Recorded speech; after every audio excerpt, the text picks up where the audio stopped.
বাবা গো, পেট ব্যথা করছে গো বাবা। হে ঠাকুর, এ কি বিপদে আমরা পড়লাম। এবার দিদি জানা, এই গামছাটা একটুখানি ভিজিয়ে নিয়ে আয়। ওই ভিজে গামছা সেক দিলে পেটে একটু আরাম হয় শুনেছি। দিম্মা দিম্মা, এখন ভিজে গামছায় কিচ্ছু হবে না। বাবার এখন ওষুধ লাগবে, ওষুধ।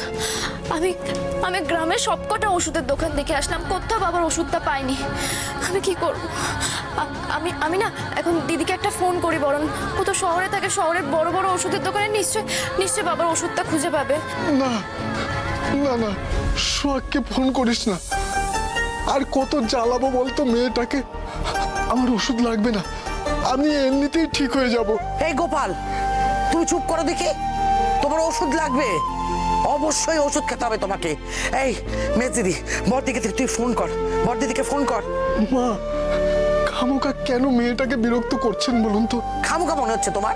হ্যাঁ, কালকে রাত্রি থেকে তুমি কষ্ট পাচ্ছ, কি যন্ত্রণায় তুমি চোখের পাতায় এক করতে পারোনি পর্যন্ত। এই যে এতবার ধরে যে আমি সেক দিচ্ছি, তাতে কি হচ্ছে বলো? তাতে তো কিছু হচ্ছে না। আর বড়দিদিকে আমি বলবো না, ভগবান না করুক একটা বড় কিছু যদি হয়ে যায়, সে তো হাসপাতালে ছুটতে হবে বলো দেখি। এই মেজদিদি, আর কোনো কথা শুনিস না, তুই বড়দিদিকে ফোন কর একটা। আমাকে দে, আমি গামছাটা ভিজিয়ে নিয়ে আসছি।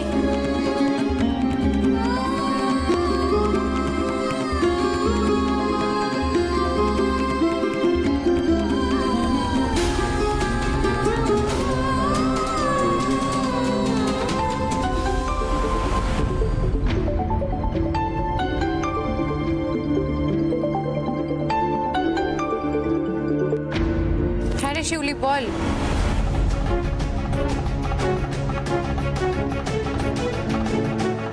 কি, বাবার পুরোনো পেটে ব্যথাটা আবার শুরু হয়েছে? এই তো দিব্যি ছিল এতদিন। ওষুধটা দিয়েছিস? না রে দিদি, বাবার ওষুধটা ফুরিয়ে গেছে। আর এতদিন তো বাবার পেটে ব্যথা হয়নি, তাই আমরা ওষুধটা আর আনিনি।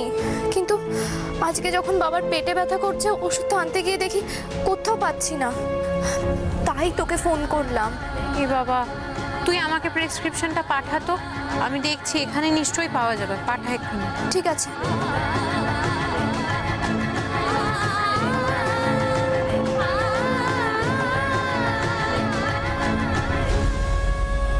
যাক, এতক্ষণে বাড়িঘর ফাঁকা হইল। এইবার একটুখানি রেস্ট নেওয়া যাইব। আহা,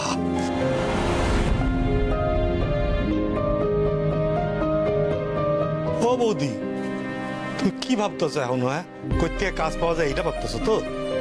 না না, শিউলি ফোন করেছিল, বাবার শরীরটা একদম ভালো নেই গো। বাবার একটা ওষুধ ওখানে পাওয়া যাচ্ছে না। আমি পাঠাতে বলেছি, নামটা পাঠাবে, কিন্তু আমি যদি এখানে পাই কি গো? আমি পাঠাবো কি করে বলো তো ওষুধটা? এইটা কোনো সমস্যাই না। এখন বিভিন্ন কোম্পানি আছে যারা এখান থেকে ওখানে ওষুধ, জিনিসপত্র, খাবার দাবার সব পাঠায় দেয়। তাও কোম্পানির লোকরা গিয়েই পৌঁছায় দিয়ে আসে। তুমি এক কাম করো, ওষুধটা কিনা ছোট সাহেবরা দাও, ছোট সাহেব সব জানে, ঠিক পৌঁছায় দিব ওষুধটা। তাই করবো তাহলে। আমি যাই, কর্তাবাবুর থেকে অনুমতি নিয়ে আসি। কর্তাবাবুরে কইতে পাইবা তুমি? কর্তাবাবু আছে ঘরে, তুমি অনুমতি নেবা যে? শুধু কর্তাবাবু কেন, ঘরে তো কেউই নাই, পুরা বাড়ি ফাঁকা। ও, তাহলে কারোর থেকে অনুমতি না নিয়ে বেরিয়ে যাব? তোমার বাবার শরীর খারাপ, এই বাড়িতে কে কখন আইবো তার অনুমতির জন্য তুমি বসে থাকবো? হ্যাঁ বৌদি, তুমি যাও, যাও গিয়ে ওষুধটা নিয়ে আসো, যাও। তাই করি। ফোনটা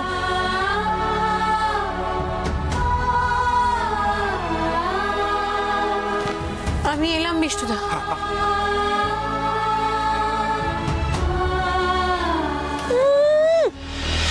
মহারানী হনন করে চললেন কোথায়? মিনু, তুই কতদিন কইছি না তুই বৌদির সম্পর্কে কবি একটু বুঝিস না কথা কবি?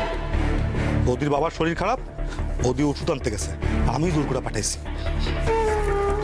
বিষ্ণুদা, তুমি আগবাড়ি এই কাণ্ডগুলো কেন করতে যাও বলো তো? তোমাকে কে বলে এই বাড়াবাড়িগুলো করতে? আমি তো বুঝতেই পারি না। আরে মিনু, মানুষের অসুবিধায় মানুষই পাশে দাঁড়ায়, তবে যদি তার মন সত্য বোধ থাকে তো, বুঝছস? গিন্নিমা ফিরুক না, তোমার মনুষ্যত্বের এসি কি তেসি না করে দিয়েছে না, তাহলে আমার নামও মিনু।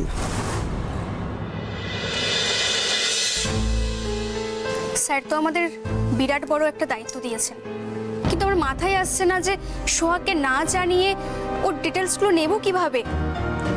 সেটাই তো ভাবছি, ধরা পড়ে গেলে স্যারের কাছে প্রেস্টিজ পাঞ্চার তো হবেই। সোহাগও আমাদের ভুল বুঝবে।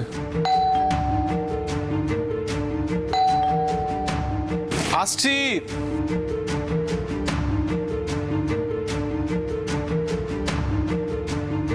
এসো এসো সোহাগ এসো। আমি আমি খুব বিপদে পড়েছি বিবেকদা। আমার বাবার শরীরটা খারাপ, এই ওষুধটা গ্রামে কোথাও পাওয়া যাচ্ছিল না, এখানে পেয়েছি কিন্তু কিভাবে পাঠাবো বুঝতে পারছি না। সূর্য স্যারকেও ফোন করেছিলাম কিন্তু উনি ফোনটা তুলছেন না, কি করব বুঝতে পারছি না। আচ্ছা ঠিক আছে, তুমি টেনশন করো না, তুমি একটু বসো। আচ্ছা তুমি সূর্যকে আরেকবার ফোন করে দেখো। আমার মনে হয় ওই সূর্যর ফোনটা না সাইলেন্ট করা আছে, ও একটা তো জরুরি মিটিংয়ে আছে। তুমি আরেকবার সূর্যকে ফোন করো, আর তুমি বসো বসো। আমি ফোনটাই করি। তুমি একটু জল নিয়ে আসো। I think you have received the mail. Yes, I have. So now let's focus on the agenda of the meeting. Okay. Just a minute. Excuse me. Hello.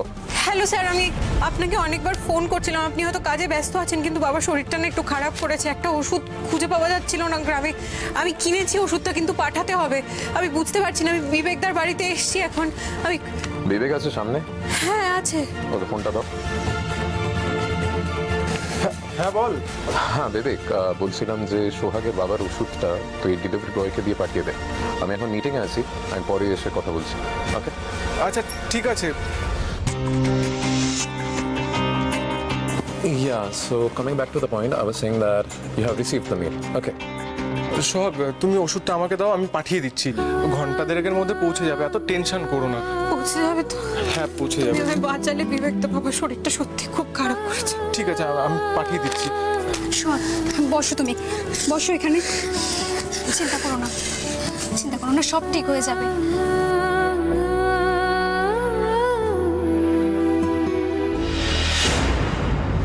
কি বলছো কি? ওই মেয়েটা বাড়িতে নেই? বাঁচা গেছে, সে কল তো খোলাই ছিল, পাখি একেবারে উড়ে গিয়ে হাওয়া। পাখি ভেগে গেছে মানে? হ্যাঁ, ও কি ওর সব পুটলা পুটলি বেঁধে গ্রামের বাড়ি চলে গেছে? না না ম্যাডাম, ওই গ্রামে চলে যাওয়ার মাল ওই মেয়ের নয়, অন্য কোথাও গেছে। অন্য কোথাও গেছে মানে? কোথায় গেছে? Any idea? আইডিয়া তো আছেই, বাবার ওষুধ কিনতে গেছে, কিন্তু না, এখন সেটা চেপে যেতে হবে। না দিদি, তবে দেখলাম তো ওই সেজে গুজে গট গট করতে করতে বেরিয়ে গেল।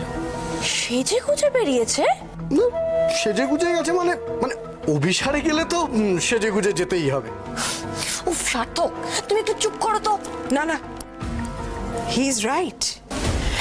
সোহাগ যখন এই বাড়ি থেকে বেরিয়েছে তখন আমরা কেউ বাড়িতে ছিলাম না। ওর যদি কোনো লুকোচুরির ব্যাপার না থাকতো তাহলে তো ও আমাদের পারমিশন নিত, কিন্তু ও তো আমাদের কারোর পারমিশন নেয়নি, প্রয়োজনই মনে করেনি।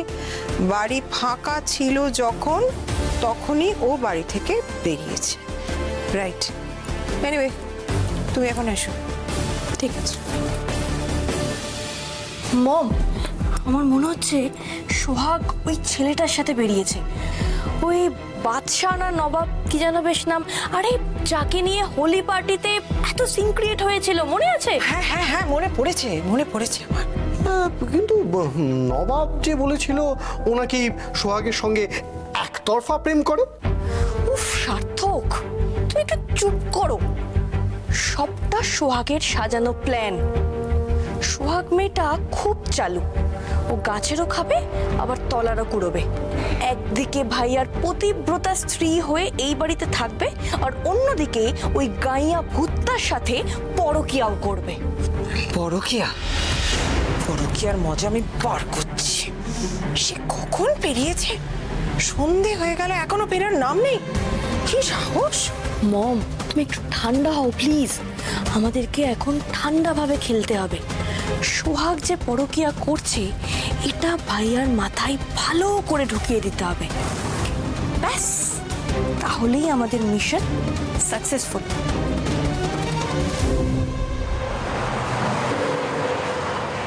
এবার আমি উঠি মিতা, সেই কখন এসেছি, আমাকে যেতেই দিচ্ছ না তুমি। আমি যাই। বেশ করেছি। ওই ফাঁকা বাড়িতে ফিরে কি করতে? বাবার কাছে ওষুধটা পৌঁছেছে তো? এতক্ষণে তো পৌঁছে যাওয়ার কথা, একবার ফোন করে দেখো না। একটু দিম্মাই ফোন করছে। হ্যাঁ দিম্মা বলো, হ্যাঁ রে বর দিদি, ওষুধটা পৌঁছে গেছে তো? ওষুধটা খেয়েই তো গোপাল একটু আরাম পেলো, এখন আর ব্যথা নেই রে, ঘুমিয়ে পড়েছে। উফ, টানা 7 দিন যেন মনে করে ওষুধটা খায় দিম্মা। আর 2 দিন এখন বাড়িতে বিশ্রাম নিতে বলো, কাজে যেন না বেরোয়। হ্যাঁ হ্যাঁ বুঝেছি বুঝেছি, কিন্তু তোর বাবাকে তো চিনিস, যেই একটু সুস্থ হয়ে যাবে সঙ্গে সঙ্গে কাজে বেরিয়ে যাওয়ার জন্য কেঁপে উঠবে। কিন্তু এবার দেখিস, এবার ও খেপুক না, তার উপরে এবার আমি খেপবো। ওই ওই বাড়ির চৌখাটের বাইরে যদিও পা রাখে তাহলে দেখবে ও এবার আমাকে। তুমি আছো বলেই আমি নিশ্চিন্তে থাকতে পারি দিম্মা। আর তুই আছিস বলেই আমরাও নিশ্চিন্তে আছি। তুই হচ্ছিস আমাদের মুশকিল আসান, বুঝলি? আচ্ছা আচ্ছা ঠিক আছে, শোন, তুই কোনো চিন্তা করিস না, তুই ভালো থাকিস আর আমরাও খুব ভালো আছি, আর তুইও খুব ভালো থাকিস, বুঝলি? হ্যাঁ রাখি।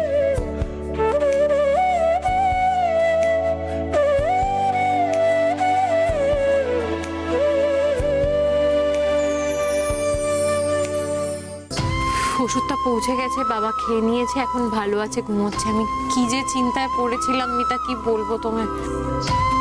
এসো জনার্দন দা। এই দেখো মিতা, জনার্দন দার সাথে দেখা হয়ে গেল, আমাদের বাড়িতেই আসছিল, তাই বললাম বাইকে উঠে পড়ো।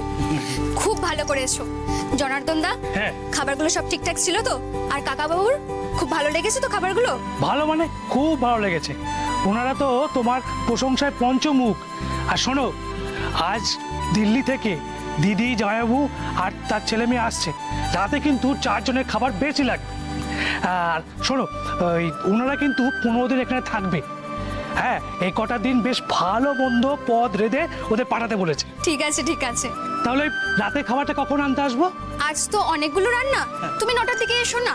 ঠিক আছে, তাহলে আমি এখন আসি। এসো। কি ব্যাপার মিতা, এত রান্না বান্না? উনি আরে তুমি কি মিতাকে যে সে মহিলা ভাবছো নাকি?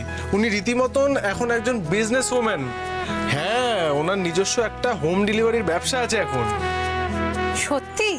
হ্যাঁ সোহাগ, আসলে বিবেক অফিসে বেরিয়ে যাওয়ার পর আমি একা বাড়িতে বসে খুব বোর হতাম, তখনই বাড়ি বাড়ি রান্না করে পাঠাবার মানে হোম ডেলিভারির প্ল্যানটা মাথায় এলো। জানো তো, এমন অনেকেই আছেন যারা বয়স্ক, নিজেরা রান্না বান্না করতে পারেন না, আবার এমনও অনেক স্বামী স্ত্রী আছেন যারা দুজনে সার্ভিস করেন, তাদের পক্ষে রান্না করাটা সম্ভব হয় না। তারাই আমার কাস্টমার, তাদেরও উপকার হয়, আমারও রোজগার হয়। এই কাজটা তো আমিও করতে পারি। মিতা, তোমার সঙ্গে এই কাজে আমাকে নেবে?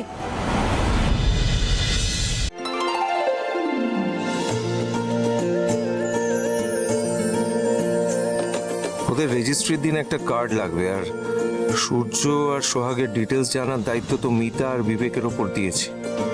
ওরা নিশ্চয়ই ডিটেলসটা জোগাড় করতে পারবে।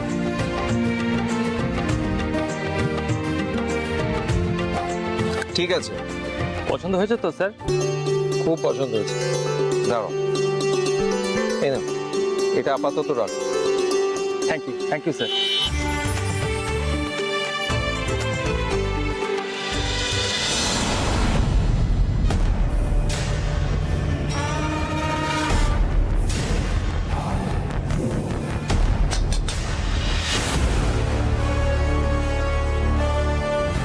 ও মাই গড, আমি কি স্বপ্ন দেখছি নাকি? স্বপ্ন নয়, বাস্তব। What a pleasant surprise. এসো এসো এসো ডিনা, কাম, বসো এবার, বসো। সরি,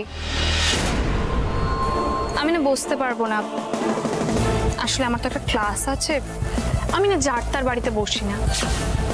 ক্লাস আছে মানে? তুমি কি বলতে চাইছো আমি তোমার ক্লাসে নই? না না, সেটা একদমই নয়। বাইরে থেকে আপনার চটক দেখে অনেকেই ভুল করতে পারে, বাট আপনার সাথে মিশলে, আপনার রুচি দেখলেই বোঝা যায় যে আপনার চটকটা কতটা গিলটি করা। সোনারটা ছিটে ফোটাও নেই। তুমি কি বাড়ি বই আমাকে অপমান করতে এসেছো? ইনসাল্ট মানে অপমান না, মানে আমি যতদূর জানি যে মানুষদের গন্ডারের চামড়া হয় না, তাদের এইসব রাগ, দুঃখ, অপমান কিছুই গায়ে লাগে না।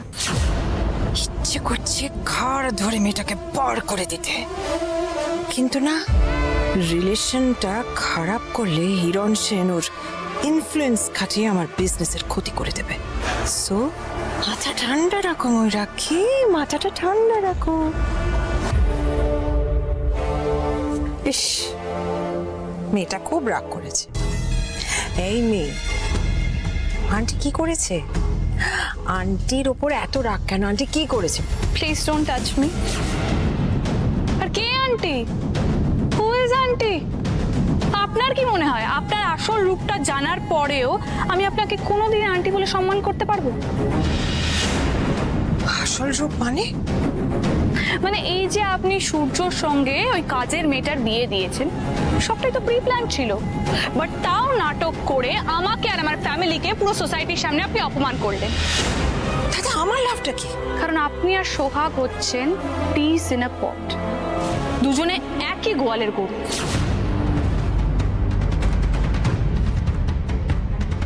কি বললে? গরু বললাম বলে খুব আতে লাগলো? আপনি আর সোহাগ যদি একই গোয়ালের গরু হন, সেটা আমার বলতে বাধা কোথায়? আচ্ছা, এটা তোমার কেন মনে হচ্ছে যে ওই কাজের মেয়েটা আর আমি একই গোত্রের? কারণটা কি? মিনু যে ছবিটার কথা বলছিল সেটা কোথায়? কারণটা তো আপনার চোখের সামনেই আছে। আপনি শুধু প্রি প্ল্যান করে সূর্য আর ওই কাজের মেয়েটার বিয়ে দেননি, তাদের একটা বড় করে ছবি আপনার লিভিং রুমে টাঙিয়ে রেখেছেন। ছবিটা আমি টাঙাইনি। ও, আপনি টাঙাননি? তাহলে ওই ছবিটা আপনার নিশ্চয়ই ওখানে ভালো লাগছে না? না, ভালো লাগছে নাই।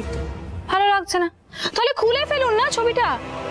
ও, অবশ্য আপনার একার পক্ষে ওটা খোলা সম্ভব হবে না।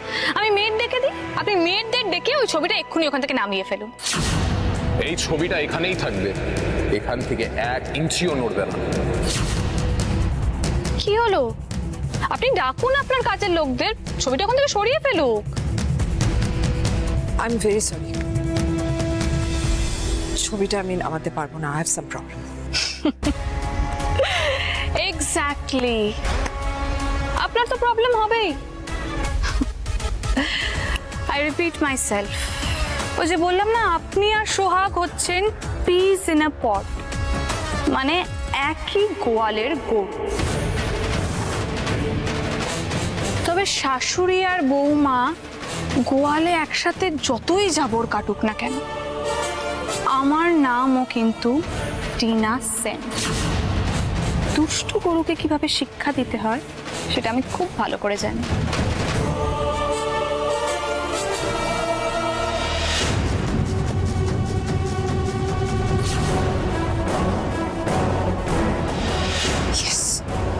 কি ঘরটা কস? তোমার জন্য আমাকে ইনসাল্টেড হতে হলো। আমি শেষ থেকেই জানবো। আমার সত্যি একটা কাজের খুবই দরকার, বিশ্বাস করো। আমার দুটো বোন লেখাপড়া করছে, ওদের পড়াশোনার অনেক খরচ, ওদেরকে নিজের পায়ে দাঁড় করাতে হবে। আর রান্না করতেও তো আমার ভালো লাগে। আমাকে নেবে কাজে? লক্ষ্মীটি মিতা, বলো না আমায় নেবে তোমার সঙ্গে কাজে? কাজটা আমার সত্যি খুব দরকার, আমার টাকার খুব দরকার। কিন্তু সোহাগ, তোমার পাশে তো সূর্য আছে। মানে তুমি যদি সূর্যকে তোমার দরকারের কথা বলো, সূর্য তো তার থেকে অনেক বেশি টাকা তোমাকে দেবে। আর সূর্যকে তো আমি আজকের থেকে চিনি না, ও আমার বহু দিনের বন্ধু, ওকে আমি খুব ভালো করে চিনি। আমি মানছি বিবেকদা, তোমার বন্ধু খুবই উদার, কিন্তু আমিও তো অক্ষম নই বলো। শুধু শুধু আমার পরিবারের জন্য আমি সূর্য স্যারের কাছে কেন হাত পাতবো বলো? আমি তো নিজেও রোজগার করতে পারি আর সেটাই করতে চাইছি। আমি যদি এখন সূর্য স্যারের কাছে হাত পাতি, তাতে আমার পরিবারের মানটা কি থাকবে? আমি সব মানছি সোহাগ, তোমার এই আত্মসম্মান বোধটাকে আমি সম্মান করি, কিন্তু বিয়ের পর স্ত্রীর যাবতীয় দায়িত্ব স্বামী তো নাই, এটাই আমাদের সমাজের নিয়ম। বউ ভাতের দিন স্বামী তার স্ত্রীর কাছে প্রমিস করে যে তার সারা জীবনের ভাত কাপড়ের দায়িত্ব নেবে। বিবেকদা কি সেই নিয়মটা মানতে চাইনি? সেই কারণেই কি তুমি রোজগার করছো মিতা? না না, আমার তো অনেক সময়, আর সেই সময়টাকেই কাজে লাগাচ্ছি।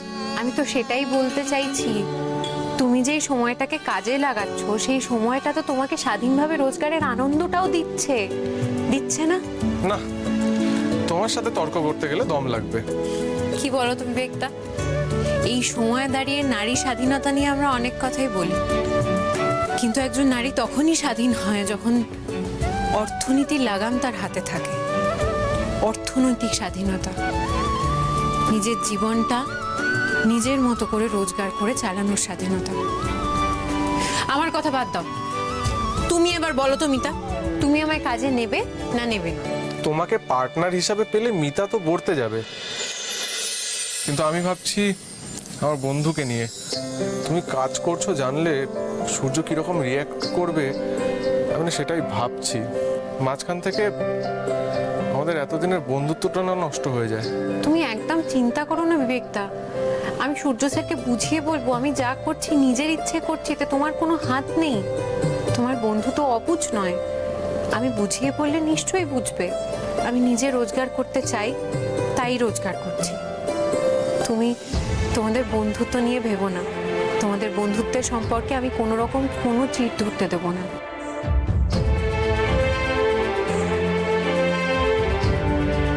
কায়দা করে কোনোভাবে সোহাগের কাছ থেকে ডিটেলসগুলো জোগাড় করতে হবে যাতে ও বুঝতে না পারে। ওকে, আজ থেকে তুমি আমার আর বন্ধু নও, বিজনেস পার্টনার। ধন্যবাদ মিতা, আমি তোমাকে কিভাবে ধন্যবাদ জানাবো আমি বুঝতেই পারছি না। তোমার এই ঋণ আমি কোনোদিন শোধ করতে পারবো না, বিশ্বাস করো। ওইসব ঋণ টিন শোধ করতে হবে না, কাজটা ভালো করে করতে হবে। ফাঁকি দিলে কিন্তু একদম চলবে না। আমি কথা দিলাম তোমায়, আমি আমার ক্ষমতার শেষ বিন্দুটুকুও কাজে ঢেলে দেবো।